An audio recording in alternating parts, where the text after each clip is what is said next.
Where we gon' live? We gotta survive and try to stay alive. Where we gon' live? We gotta stay strong and fight to live on.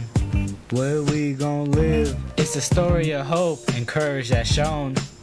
Now Europe has become crowded to the limit. We need a land with food and water that's willing to give it. We want a land of cheap land, free and open air, a land that is glad to give without a care. But instead we're in a land of turmoil and fear, not knowing if survival brought about tears. Between the revolution and civil war, we received dictatorships to fight our own war. It was an age of floods and then swooping famish. The disasters hit us so fast we didn't know what happened. We can't survive in these conditions. For God's sake, we must migrate to the United States, an unfilled land, new world from the old. The story of our hopelessness is America's story of hope.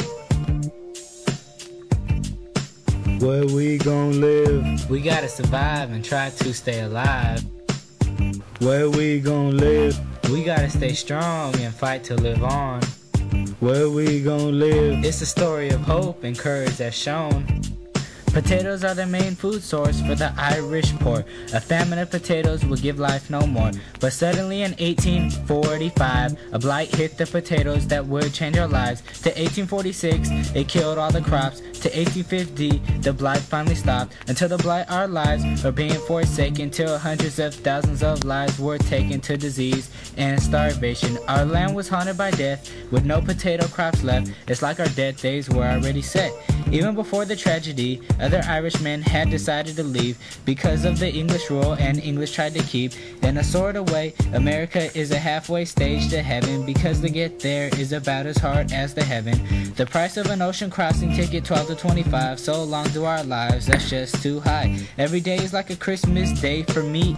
A nation with no blight is the nation that we need. So between 47 and 1860, we increased up to 1 million arriving in NYC. But once in Boston or New York, we had no choice on where to go. Without the money or desire to farm, no one wants to move on westward to create strong arms. When the digging began of the Erie Canal, there were not too many Irish natives around, but by the end, 8 years later, the Irish were arriving by thousands and much greater. By the time the canal finished in 1825, the Irish received the name of courage that would save their lives. Soon they could say at the Fabric Republic, the Irish had hard working power, and Americans love it. Where we gon' live? We gotta survive and try to stay alive. Where we gon' live? We gotta stay strong and fight to live on. Where we gon' live? It's a story of hope and courage that's shown. Let me take you back to 1816, when there was no summer, witnessed by me. The river of Rhine was overwhelmed. It flooded into barns and tore them down. Autumn storms uprooted fruit trees, hung and cursed the farmers that brought misery. But back again in 1830, no fireplaces forced many to freeze. Food became scarce and prices went up, but the government refused to give a what? So since the government's concern was fake, we all must immigrate to the United States. Throughout these years, revolutions were brewing in Germany. In 1815, the end of Napoleonic Wars, the Congress of Vienna created lines of boundaries to monarchies on give and restore. Along with ourselves, we brought new ideas for school and ideas for gyms that were given to you. We combined with the Irish to build canals. We displayed what hard work is all about. From a nation of farmers to an industrial giant, the leaders of the world, hard-working clients. Where we gon' live? We gotta survive and try to stay alive. Where we gon' live? We gotta stay strong and fight to live on. Where we gon' live? It's a story of hope and courage that's shown.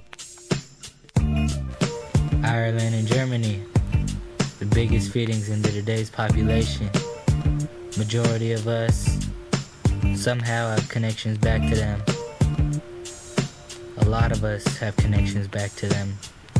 Descendants of those people that fought hard, worked hard to escape whatever it was. Disease, floods, bad weather, oppression, poverty. They did whatever they had to do to get to somewhere safe. They fought to live their lives. They fought for their lives to live on. It's my project. Thanks for listening.